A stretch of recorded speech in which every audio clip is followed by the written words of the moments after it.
সম্প্রতি সময়টা বেশ ভালো যাচ্ছে ইংলিশ জায়ান্টস চেলসির। সেরা 4 থেকেই ইংলিশ প্রিমিয়ার লিগের মৌসুম শেষ করে তারা। আগামী মৌসুমে চ্যাম্পিয়ন্স লিগের খেলাও নিশ্চিত করেছে দ্য ব্লুজরা।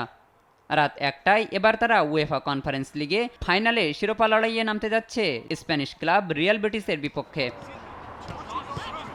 পোল্যান্ডের রকলোতে ফাইনালের আগে অনন্য এক রেকর্ডের হাতছানি চেলসির সামনে। এর আগে UEFA champions league, Europa league, UEFA super cup এবং উয়েফা উইনার্স কাপ জিতেছে তারা।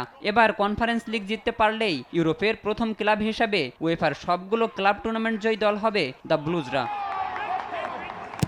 এবারের মৌসুমে কনফারেন্স লিগে এখনো কোনো ম্যাচ হারেনি চেলসি, তাই বেটিসকে হারিয়ে অপরাজিত চ্যাম্পিয়ন হওয়ার লক্ষ্য তাদের। আমি মনে করি এই মৌসুমে আমরা অনেক ম্যাচ জিতেছি, এতে আমরা সবাই খুশি। তবে পরের ম্যাচে কনফারেন্স লিগ ফাইনালে আমাদের শিরোপা জয়ের মানসিকতা নিয়েই মাঠে নামতে হবে এবং যে কোনো মূল্যে ম্যাচটি আমরা জিততে চাই।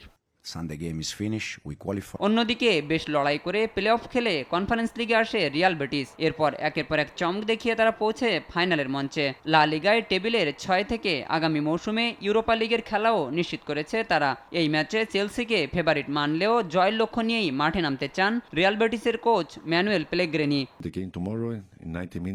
দেখুন, এটা আমাদের জন্য বলা খুব সহজ যে এই ম্যাচে চেলসি ফেভারিট, তবে আমাদের অনেক অভিজ্ঞ খেলোয়াড় আছে। 90 মিনিটের খেলাটি যে কেউই জিততে পারে, তাই আমরা শুরু থেকেই জয়ের জন্য খেলব।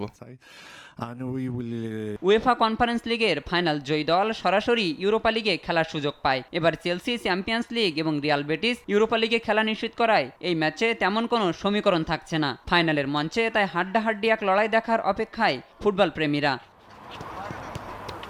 Shahinur Alam, sports desk, Desh TV.